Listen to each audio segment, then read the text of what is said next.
If you are anything like me, you're thinking, I am not a firefighter. Why am I putting out so many damn fires? And you got a home here. Welcome to the Go Show, celebrating all things outdoors in this beautiful outdoor playground of the state, nation, and world that we live in. Now we're up and running portrait style on the gram. Holy cow. Change your orientation. Hopefully we're the right. Hopefully we're the right side up on YouTube.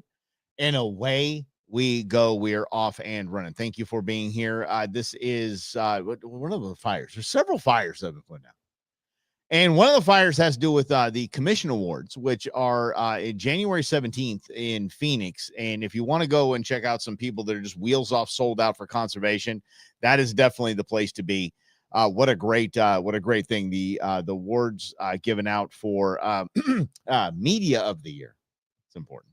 So, yours truly.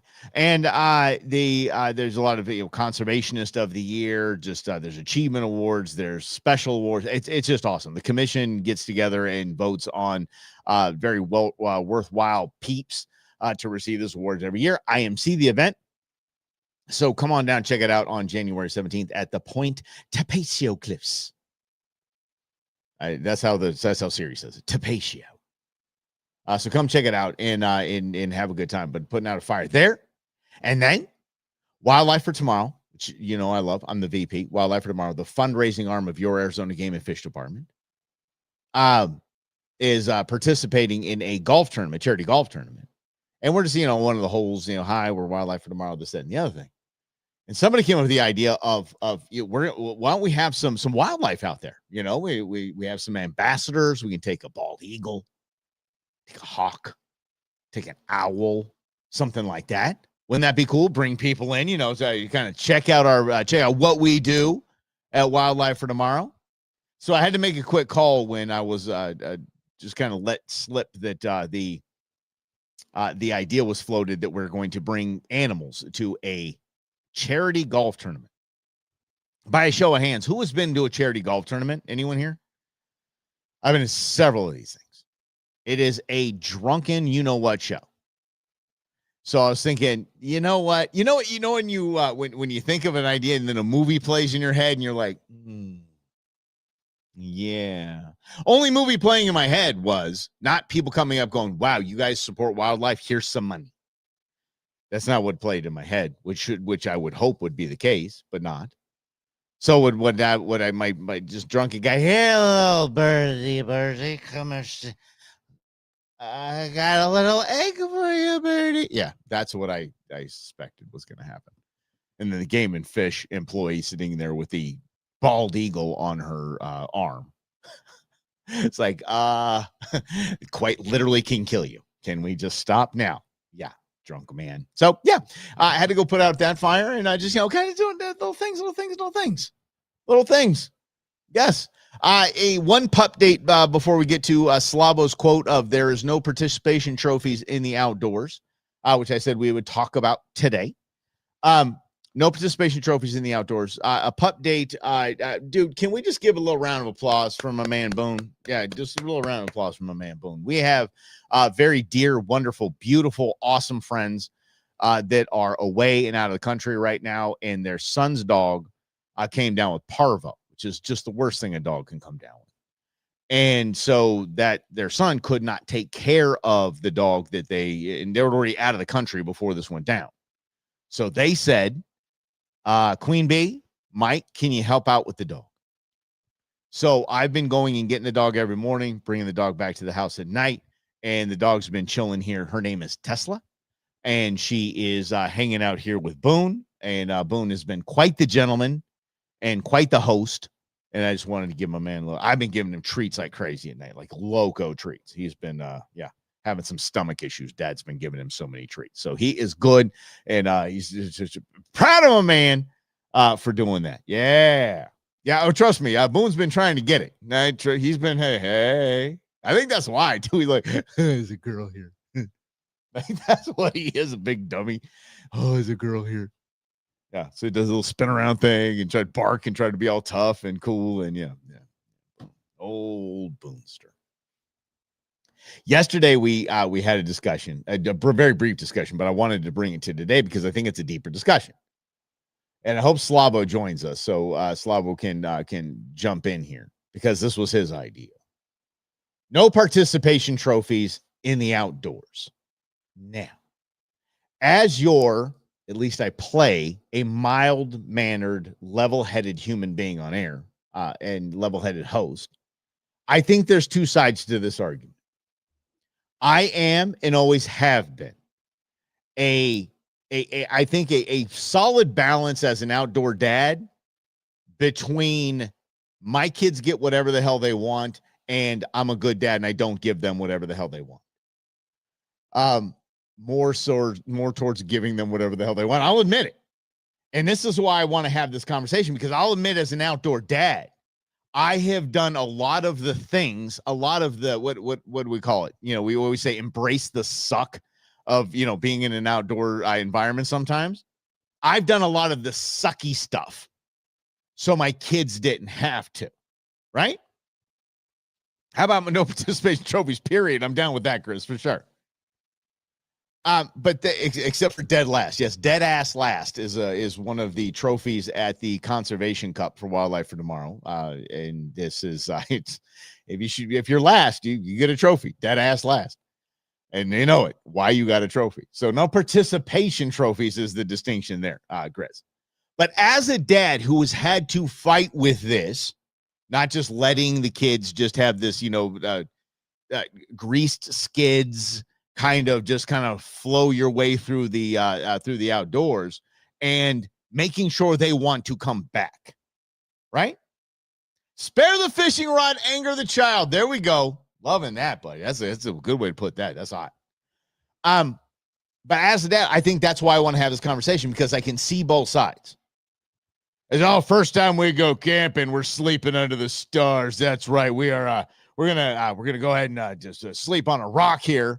And if we want a snack, we can grab some tree bark off that tree over there, and we're going to chew on it, and it's going to satisfy our hunger cravings. That's the way we're going to do it, and that's what camping is, kids. Toughen up. Okay? Okay. And then there's we have the queen-sized inflatable mattress that is in a giant dome tent for you, and we want this a pleasant experience as we can. There's a middle ground, and I obviously between those two we find somewhere in the middle ground is where we can all agree. But damn, I mean, listen, let me tell you something. I greased the skids for my son, for intern Nuge, in his first hunt. Not his first hunt, but his bison hunt, because we went to Blue Rooster. His high fence. Slavo and I were splitting a bison just for meat in the freezer. I let him take the bison. That's the easiest hunt you're ever going to be on. Ever. Which is funny because Slavo doesn't seem to be chiming in here. I don't know if he's around, but I'm gonna tell this story. And hopefully he's not around now, because I'm going to say nice things about him. We just don't do that. Slavo managed to take high fence hunting and make it difficult, because he hunts with a bow and wanted to sneak within 60 yards of an entire herd of bison with no backup. I was supposed to be backing him up, and I forgot that I promised him I would do that. But I just stood on a hill with binos like this. Go, damn, man, they could kill him if they wanted to. Wow, they could really kill him if they wanted to. He decided to make it difficult because that's him. But then we went out there with his kid, and we do as dads, we grease the skids a bit. Okay. So so there is a bounce, but obviously Nuge went to get his bison. He got his bison. So it was like one shot. He's like, okay, cool. It took us maybe 30 minutes from we parked the truck to, not 30. It's probably an hour and a half. We parked the truck to, there's a bison about to be processed. Okay. So I do understand that, but then, like Slavo and I do, we do not, and Tequila Jim and I do, we do not waste any part of the animal. We pull liver out of this thing. We're eating the heart thing. Yeah. So I pull the heart out, and the heart of a bison is like a football. It's just huge. And somebody makes the joke to my son and says, "Hey, intern Nuge, you need to eat the heart." And he goes, "Oh, okay." And I'm not kidding. Dude just grabs the heart and just just tears a bite off the thing and gets to chew it. This is hand of God. This happened. I have this on. I would get kicked off of YouTube, I think, if I play it. Actually, no, I think I would play that. Yeah. Yeah, I'll play that. I'll play that one tomorrow. I'll get that one loaded up, just so we know that that this is true. He just chewed, and gulp. And I'm like, what the hell just happened? I didn't say do it. I didn't tell him to do it. There should be a Slavo trophy. Slavo, God dog, I wish you were on this show. I wish you were around just because A, you started this conversation. B, there should be a Slavo trophy. Yeah. We'll give a Slavo trophy to who made something easy the most difficult. And there you go. Right? Like right out of the gates, Dan for our Chevy Dan's gonna have a Slavo trophy because he's blind and he goes and he hunts, making it difficult. So, but anyway, there is a thing, but then you get, I think you have more of a chance of bringing somebody back into the fold, right? You have somebody chance of now I'm going to return camping, I'm going to return paddleboarding, I'm returning hiking, I'm going to return hunting, I'm going to return fishing. If the skids are a little bit greased and they see success early on. And the only way I think to combat that is to, if you don't want to have the skids greased, is to manage expectations prior to going out. Because like I said yesterday, and I'm going to stick to this, I've said this for 13 years. If nothing else, I'm consistent and coachable, believe it or not. That hunting in Arizona, fishing in Arizona is different than any other type of outdoor activity. It just is. It's different than fishing anywhere else in the world. It's different than hunting anywhere else in the world. It just is. It's a different animal. It's a different sport. So if the expectation is, and I'll manage it when we go on our dove hunt, I will manage that and I will say, listen, guys, these are birds flying 40 miles an hour through the air. There is a potential that you're not going to hit anything. Okay? And if something knocks down right away, it might just be chalked up as luck, but we'll take it. Okay? It might be raining. It might be crappy weather. We might blow a tire on the way out. Things will happen. Be ready for it. And level setting someone's expectations, a newbie or a kid in these cases, like that I was using, a kid in these cases, level setting the expectations, like, dude, in Arizona, going out and having a tag does not mean you are going to harvest. It does not mean you're even going to see the target species. Like it was funny when intern Nuge actually came home. I haven't seen him since I got back from my hunt. He came in the house. He said, Dad, how was the hunt? And I said, we saw about maybe we're tickling triple digits on how many doe we saw. And we didn't see one buck. And he goes, oh man, that's tough. Because his expectations are set. He knows that in Arizona, you can go out and not see squat. Not like, oh my God, I can't believe that happened. Are you serious? He's like, oh, yeah, that's tough. That's a rough one. And I think Keela Jim just brought up, right? Keela Jim just said, it might snow south of Florence in February. Yes, it happened to us. It happened to us. We were on a javelina hunt. And there was a continuous debate the entire way I was driving out there on should we really do this? Because raining. That looks like snow. That looks like snow. Crap, there's ice. I'm getting off road. I'm pulling the jumping jack, and the jumping jack's like, here, let me take over. I'll steer for a little while. Let me take the wheel, Mike. I got this. The trailer's just kind of navigating. I thought I was going to be in a ditch at least a dozen times on the way out there. Kissed the ground when I finally made it, and everything was covered in snow. In a late February hunt. What? In Arizona, y'all. Not even in the high country. South of Florence. So it happens. I wouldn't, if you put a gun to my head and said, do you think your javelina hunt's going to get snowed out? It'd be hell no. We were cooking. Swear to you, I think we're cooking, Jimmy, I think we're cooking steaks maybe something, maybe like a tri-tip or something we were cooking. We couldn't get with a propane stove, we couldn't get the grates hot enough on a Central Arizona late February hunt. Flank steak, okay. It was some kind of steak. I just have a tri-tip right now in the fridge, dry brining. Anyway, so that we and this happened. We just laughed. We thought it was hilarious because we, being the older gentlemen we are, the midlife cats that we are, the Gen X's that we are, we've seen it all in the outdoors. Damn it, or nearly all. But we're expecting to see just craziness. That's our expectation. And the only way to combat the outdoors, the only way to combat the everyone gets a trophy crap, the immediate gratification, is to set expectations properly in advance. Seriously. And I mean, we're used to doing that in just our parenting world as it is. It just needs to translate out to here.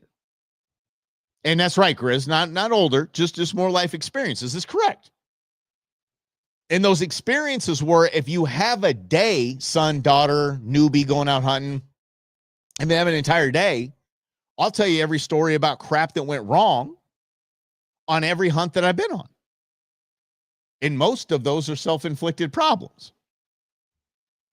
Right? I'm not an expert hunter. I just play one and stream. That's that expectation. I can tell you story on top of story. But here's the rub. Not really the rub. Here's the cool part of it all. The cool part of it is that when their expectations are set that way, it increases their likelihood, the likelihood that they will be returning to the outdoors. But B, and most importantly,